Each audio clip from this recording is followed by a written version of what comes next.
Hi friends, இன்னைக்கு வந்து சூப்பரான ஹெல்த்தியான ஜூஸ் தான் பார்க்க போகிறோம். வேற எதுவும் இல்லை, கிரேப் ஜூஸ் தான். இது எப்படி போடலாம் அப்படிங்கிறத நான் உங்களுக்கு சொல்கிறேன். இது கொஞ்சம் வித்தியாசமாக இருக்கும், நீங்களும் வீட்டில் செஞ்சு பாருங்கள். இந்த சம்மருக்கு வந்து சூப்பரான ஜூஸ் பார்த்தீங்கன்னா ஃப்ரெண்ட்ஸ், இது வந்து நம்ம ஒவ்வொன்றா தனித்தனியாக ஃபர்ஸ்ட் எடுத்துரும்.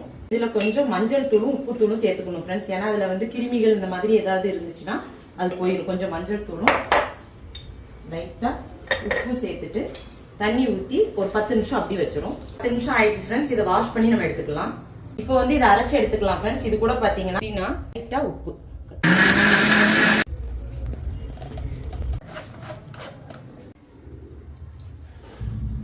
இதுல முக்கியமா என்னன்னு பாத்தீங்க அப்படின்னா இளநீரை வந்து நான் வந்து ஐஸ் கியூப் மாதிரி செஞ்சு வச்சிருக்கேன். இப்போ வந்து அதை ஆட் பண்ண போறோம். பாத்தீங்க அப்படின்னா சப்ஜா விதை, டெக்கரேஷனுக்காக பாத்தீங்கன்னா புதினா இலை. இந்த மாதிரி செஞ்சு குடிங்க ஃப்ரெண்ட்ஸ், ஹெல்த்தியா சூப்பரா இருக்கும். வீடியோ பிடிச்சா லைக் பண்ணுங்க. பாய்.